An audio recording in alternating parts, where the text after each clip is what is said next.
Dua hakim Pengadilan Negeri Batam yang menyidangkan kasus Nasir Huta Barat akan dilaporkan ke Komisi Yudisial. Kedua hakim tersebut dinilai memberikan keputusan yang menciderai rasa keadilan.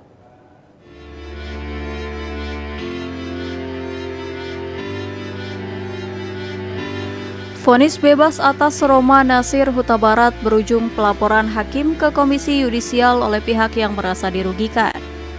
Hakim dinilai tidak adil dalam membuat amar putusan setelah dilakukan serangkaian sidang di Pengadilan Negeri Batam. Kemudian korban meminta agar Kejaksaan Negeri Batam menerbitkan memori kasasi sebagai upaya banding atas putusan onslag terhadap terdakwa. Korban juga akan bersurat ke Inspektorat KPK atas adanya kejanggalan putusan Majelis Hakim Pengadilan Negeri Batam tersebut.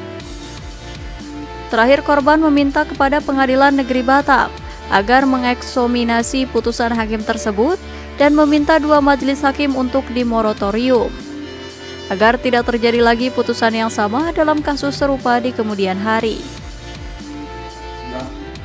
Terpenuhi dan makanya dilimpahkan ke pengadilannya. Jadi di situ ya ada serangkaian peristiwa hukum ya, dan semua unsur sudah dibuktikan dan melalui saksi-saksi dan alat bukti termasuk juga saksi ahli. Ya, jadi silakan mungkin.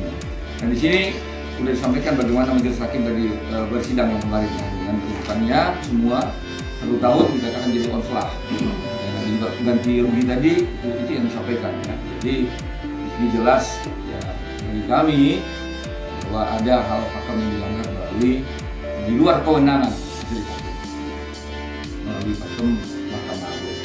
Nah, terhadap amar putusan tersebut ya kami melihat ada dissenting opinion ya, jelas itu tadi sudah kami sampaikan. Nah, langkah-langkah di sini kami akan lakukan upaya hukum. Pertama, secara subjek akan dilaporkan ke Komisi Yudisial atas dasar kejanggalan putusan ataupun adanya dissenting opinion.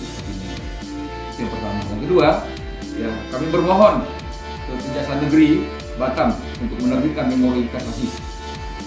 Walaupun ibu bilang ada, tapi kami secara korban di sini akan bermohon ya menerbitkan memori kasasi tembusan ke Kejaksaan Tinggi dan ke Kejaksaan Agung ya, sebagai upaya banding. Karena upaya banding tidak ada atas putusan onslag ya, sesuai dengan KUHP Junto putusan Mahkamah.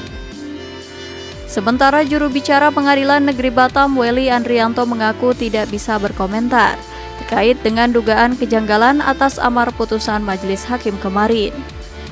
Untuk menilai adil dan tidaknya putusan tersebut hanya bisa melalui putusan yang lebih tinggi berupa upaya banding dan kasasi. Sementara terkait kericuhan kemarin, PN Batam akan melakukan evaluasi. Itu tidak diputus oleh seorang dan JD ini memang diatur.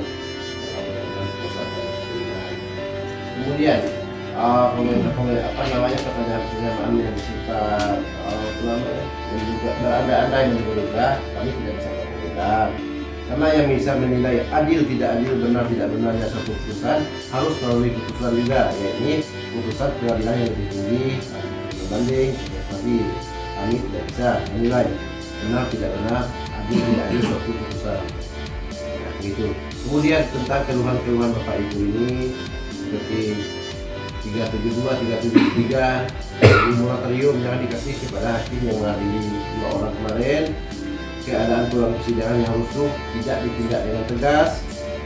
Kemudian dari korban Safri Hendy mengenai kondisi persidangan, mengenai penjara terhadap Mas ya, Bu Elvi mengenai suara hakim yang tidak terdengar ketika pembacaan putusan, nanti itu menjadi bahan evaluasi kami akan kami sampaikan kepada pimpinan secara berjenjang nantinya. Ya, itulah tanggapan ini. Persidangan Roma Nasir Huta Barat pada sore kemarin berakhir ricuh. Seorang pengunjung yang merasa menjadi korban Nasir Huta Barat mendapat penganiayaan dari pengunjung sidang lainnya. Bangun Selendra melaporkan dari Batam.